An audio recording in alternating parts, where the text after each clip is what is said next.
Today, I wanted to do a really quick video talking about the idea of how you need to be taking responsibility for your thoughts and actions, and at the same time being open to other points of view, other ideas, and other concepts.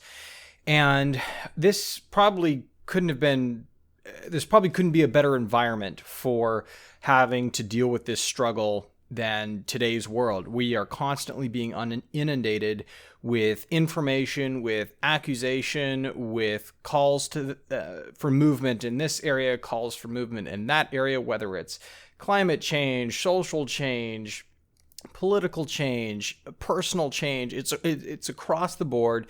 And it's something that one cannot really escape unless you completely cut off essentially every input into your life. And that's not a particularly practical thing to do these days. And so, or unless you're lucky, so this is a real question that we all have to deal with. And I've been thinking about it a lot over the last couple weeks, given the roiling nature of information over the last few weeks and even months across the board. And it's been striking me how few people are calling for critical thinking and calling for personal development or maybe self-awareness.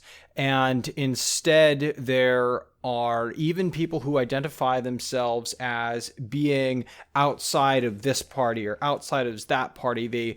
They still are identifying their calls to action by that anti-nature. And it's very specific to what they're going against versus maybe what they're standing for. And even if they say that they're for something, they often are forgetting to take into account that other people have different perspectives and different points of view and might approach the same issue with maybe even have the same conclusion, but they have a different heart about why they're coming to the table in the way that they are. And as I've been contemplating this, I think that it's been an excellent opportunity to have to force myself to take a step back and recognize that first of all, I'm never going to have all the answers. But second of all, I need to be aware of what I am putting into my brain, whether it's reading, whether it's listening, whatever it is, talking, conversation. And then understanding its place in my mind, how much I'm thinking about it, how it's affecting me emotionally, where it is causing my thoughts and actions to lead, and then what its influence over time, what its influence will be. Is it strongly impacting me in a positive way? Is it maybe sort of impacting me in a positive way? Or is it strongly negative or maybe negative? And over time, what does that buildup look like? And I just wanted to kind of quickly encourage everyone to be very mindful about how you are engaging with the inputs in your life. And there are opportunities for excellent input and there are opportunities for negative input. And you are the only entity that can truly be in control of that, because outside of your choice, there are corporations, there are systems, and there are people all dedicated to owning that input. And that is an active aggression on their part in what they're endeavoring to accomplish, which is fine. I'm not saying there's anything inherently wrong with that. But as the person that is on the receiving end, it's important that one make a conscious decision that one is okay with that, or make a conscious decision that they want to be in control of what that input is. And then be critical of the inputs that we allow into our life. And, whether it's a political figure, whether it's an inspirational figure, whether it's a health figure, the input is not always going to be 100% okay. And that's one of the things that I think is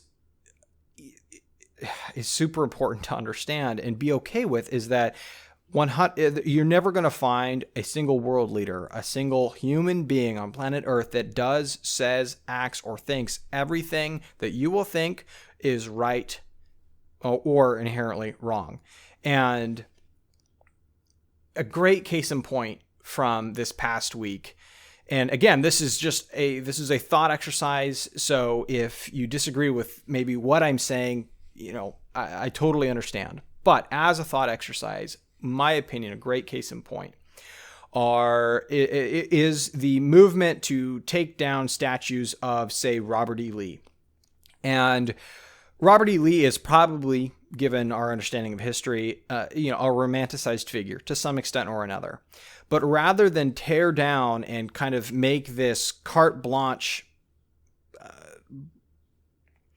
decision to guard against and black out and shy away from an entire component to U.S. history, a significant leader in U.S. history, instead of doing that, why don't we publish the entire letter that he wrote to his wife, where he calls, for instance, slavery a moral wrong? But then, short bit later in the same letter, he says that he thought it would be, or that it was worse for white people than it was for black people, in that he thought that the blacks needed extra education, extra help, and whatever context you want to put that in.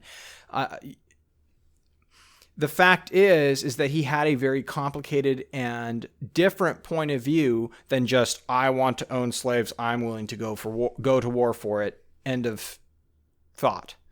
And that is where I would say, publish that letter, put it at the statue so that people can have a better understanding of their history, have a better understanding of the inputs that they're allowing into their life, instead of closing off some inputs and then focusing on the inputs of the few people calling for that specific action. Whatever it is, this is just I thought at least a decent case in point.